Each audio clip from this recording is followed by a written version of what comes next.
Delhi liquor కేసులో arrest అయ్యి తీహార్ జైల్లో ఉన్న కవిత బెయిల్ కోసం తీవ్ర ప్రయత్నాలు జరుగుతున్నాయి. కొన్ని నెలల నుంచి కవిత జైల్లోనే ఉన్నారు. బెయిల్ కోసం అప్లై చేసుకున్నప్పటికీ కోర్టు తిరస్కరిస్తున్నాయి. దీంతో కవిత బెయిల్ కోసం 3 రోజులుగా ఢిల్లీలోనే మకాం వేశారు ఎమ్మెల్యేలు కేటీఆర్, హరీష్. కవితకి ఎలాగైనా బెయిల్ తీసుకొచ్చేందుకు పలువురితో సంప్రదింపులు జరుపుతున్నారు.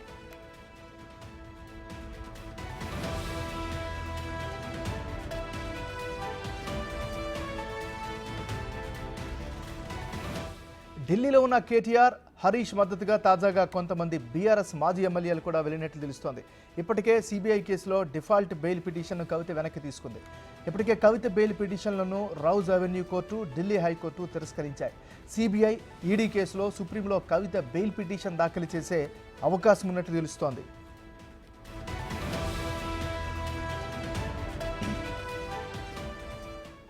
బుల్జన మనం బ్రేకింగ్ న్యూస్ చూస్తున్నాం. ఢిల్లీ లిక్కర్ కేసులో అరెస్ట్ అయ్యి తీహార్ జైల్లో ఉన్న కవిత బెయిల్ కోసం తీవ్ర ప్రయత్నాలు జరుగుతున్నాయి. కొన్ని నెలల నుంచి కవిత జైల్లోనే ఉన్నారు.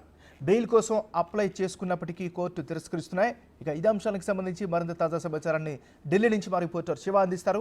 శివ, చెప్పండి.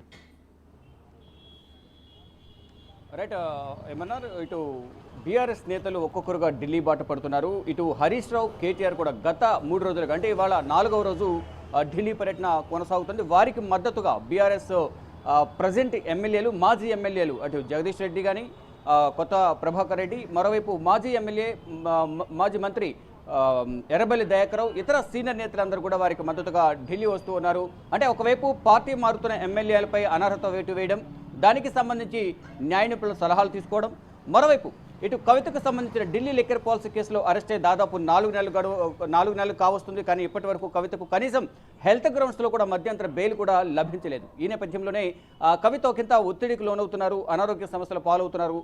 ఈ అనారోగ్య సమస్యల వల్ల గతంలో 2 సార్లు హాస్పిటల్ కూడా వెళ్ళారు. ఇటు డిడి మార్గ్లో ఉన్న హాస్పిటల్కు, అలా మరోవైపు ఇటు ఎయిమ్స్ ఆసుపత్రికి కూడా వైద్యుల సలహా మేరకు ఇటు కోర్టు పర్మిషన్తో వైద్య సలహాలు తీసుకునేందుకు పర్మిషన్ ఇచ్చారు. కానీ ఇప్పుడు కవితకు సంబంధించి ఇష్యూ కూడా నడుస్తున్న నేపథ్యంలో 4 నెలల నుంచి కవితకు ఎటువంటి ఉపశమనం లభించలేదు. మరోవైపు ఇటు 2 కేసుల్లో కూడా, ఇటు సిబిఐ, ఈడీ కేసుల్లో రౌజోని కోర్టులోను, ఢిల్లీ హైకోర్టులోను కవిత పిటిషన్లను, బెయిల్ పిటిషన్లను తిరస్కరించారు.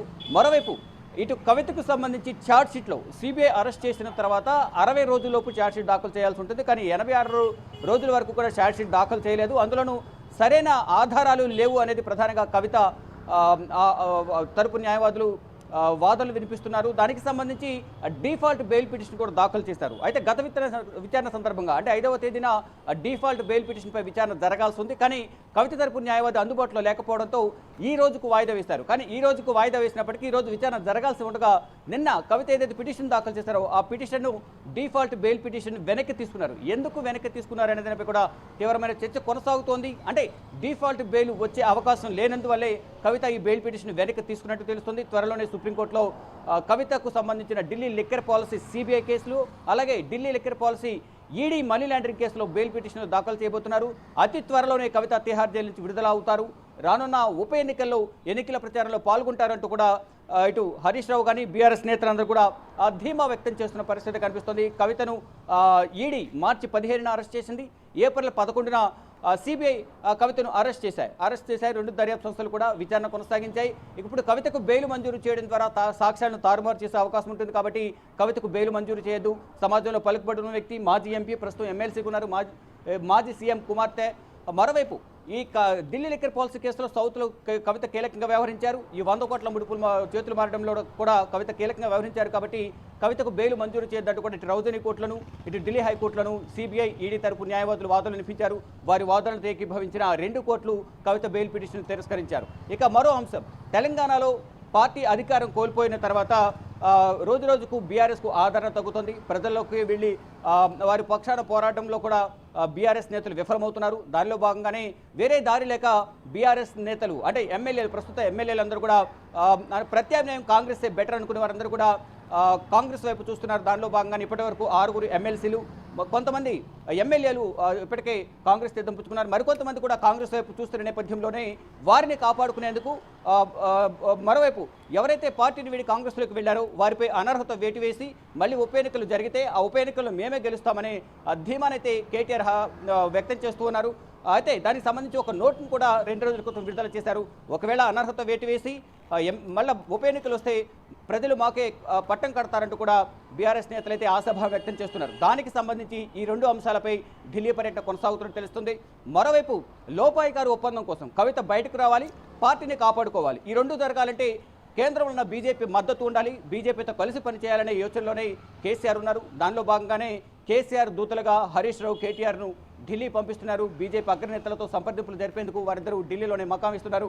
అయితే ఇద్దరికి 2 పార్టీల మధ్య ఇప్పటికే ఇంటర్నల్గా ఒక ఒప్పందం కుదిరిందనేదే ప్రచారం అయితే జరుగుతోంది. ఇటు బీజేపీకి సంబంధించిన రాజ్యసభ ఎంపీల సంఖ్య తక్కువ నేపథ్యంలో ఈ బీఆర్ఎస్ పార్లమెంటరీ పార్టీని విలీనం చేయబోతున్నారు బీజేపీలో త్వరలో అనేది ఒక ప్రచారం జరుగుతుంది. ఇక బిల్లులకు సంబంధించి మద్దతు కూడా తెలిపేందుకు అంతర్గతంగా ఒప్పందం కూడా కుదిరింది. ఏదైతే బీజేపీ కేంద్ర ప్రభుత్వం బిల్లులు ప్రవేశపెట్టబోతుందో ఆ బిల్లులు రాజ్యసభలో ఆమోదం పొందాలంటే మ్యాజిక్ ఫిగర్ అనేది 121 అనేది ఉండాలి మెజార్టీ. కానీ ఇక్కడ బీజేపీకి 114 మాత్రమే ఉంది. కాబట్టి వీరు నలుగురు యాడ్ అయితే మొత్తం 118 అవుతుంది. మరికొంతమంది ఇతర పార్టీలకు సంబంధించి వైసీపీ కానీ ఇతర పార్టీలు ఏదైతే ఉన్నాయో ఇరు కూటమిలు లేకుండా అంటే ఎన్డీఏ కూటమిలు లేని వాళ్ళు, ఇండియా కూటమిలు లేని వాళ్ళు తటస్థంగా ఉన్న వారందరూ కూడా ఇటు బీజేపీకి అనుకూలంగా రాజ్యసభలో బిల్లులకు ఆమోదం తెలిపే అవకాశం ఉంది. కాబట్టి వారందరూ కూడా ఒక పార్టీలోకి తీసుకునే అవకాశం అయితే ఇంటర్నల్గా కనిపిస్తోంది.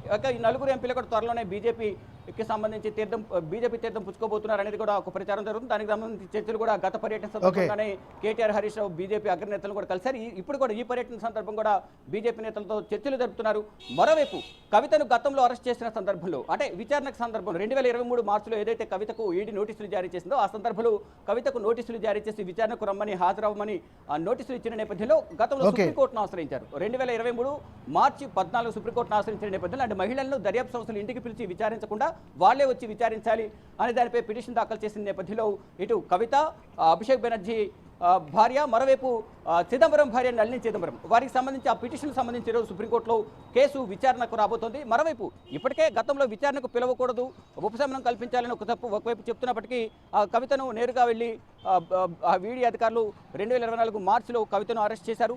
తర్వాత ఇప్పుడు ఆల్రెడీ అక్యూజ్డ్గా నిందితురాలుగా చేర్చి కవితను అరెస్ట్ చేసిన నేపథ్యంలో ఇప్పుడు ఈ పిటిషన్కు వాల్యూ ఉంటుందా లేదా ఈ పిటిషన్ కూడా కవిత పిటిషన్ వెనక్కి తీసుకుంటారా లేదా అనేది కూడా వేచి చూడాల్సి ఉంది.